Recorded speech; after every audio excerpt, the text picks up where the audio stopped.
So we have learned about that water is a universal solvent, and we have also learned about the terms floating and sinking. Okay. Now in this video I will explain you what are physical and chemical changes. Now we are talking about states of matter. Now what are the changes in states of matter? See, we know that water exists in all three forms. If you freeze water, it will become ice. If you melt it, it will become water. Water, when heated up, it will become water vapors, and when water vapors will condense, it will again become liquid. So states of matter is interchangeable, we all know, but there are some changes which are reversible and some are irreversible. Okay, I will explain you these terms, reversible and irreversible. See, so basically physical changes are those changes wherein the state of matter changes, okay, but the properties of the substance remains the same. So the process like boiling, heating, melting, freezing, these are all physical changes. Like suppose, for example, I boil water, okay, boiling of water, it will change into water vapor, but the status has changed, but it is water, it has the qualities of water. Then again when it is condensed, it will turn back to water.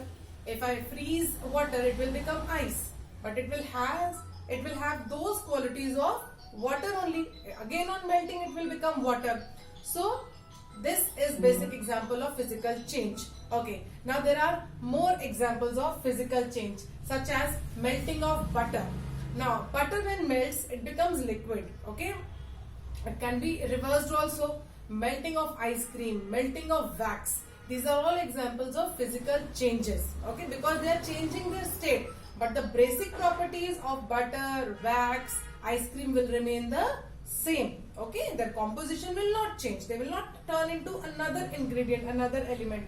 Okay, shredding of paper and clothes. Shredding means like cutting down into small pieces. So even if you cut down paper into small pieces, it will remain paper only.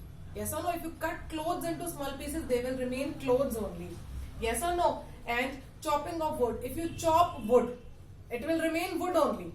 Yes or no? It will not leave the properties of wood. So all these things, all these physical changes which actually appear in only the physical thing, which does not affect the property of any substance, they are called as physical changes. Okay? The change can be in the states of matter. Okay, like liquids can become solid, solid can become gas, gas can become liquid. The change can be in the state of matter, but the properties of the substance does not change. Wood will remain wood even if you cut it into small piece. It will have the properties of wood. Yes? So this is physical change. Now what is chemical change? See, chemical changes are those changes which cannot be reversed. Like physical change can be reversed. Yes, but chemical change cannot be reversed, means you cannot actually, like suppose I cooked some vegetable, suppose lady's finger. Okay, now I cut them and I've cooked them, I've fried them, I've roasted them. Okay, now what will happen? Can I again turn that cooked vegetable into a raw one? No. Suppose I burn wood, what will happen? It will turn into ashes. If I burn wood, it will turn into ashes. It's no more wood now. Okay, it has no more the qualities of a wood. It has turned into ash. Now, can I change that ash back into wood? No, this is irreversible. Okay, so those changes in the substances which cannot be reversed, okay, they are called as chemical changes. So the examples of chemical changes can be burning of wood, souring of milk like milk turning into curd.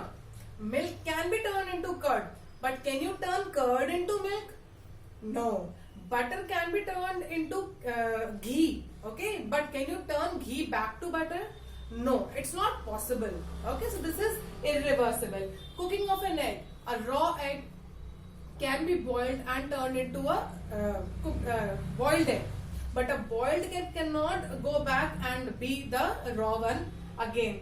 Same with vegetables, as I have already told you. Heating of sugar to form caramel. Caramel cannot again be reduced, or nothing can change caramel back to sugar.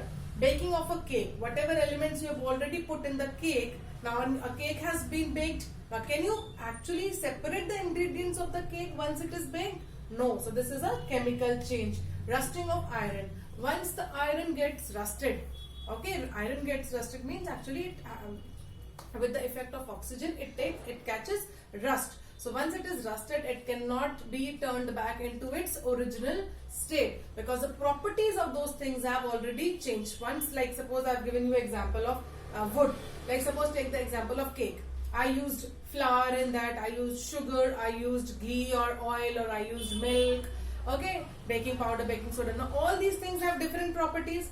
Now once I have mixed them and turned into a cake, now those properties cannot be actually expected from the cake. Now cake, it has its different properties, different taste, different flavors, different. It cannot be changed back. So it's not reversible. So we cannot get back to the original thing in the case of chemical changes. Whereas in physical change, this is reversible. Okay, only the state of matter changes, but these are reversible processes and these are irreversible. So I hope you have understood this chapter. This was the last topic of chapter number 9. I hope you have understood solid, liquids and gases thoroughly. Thank you.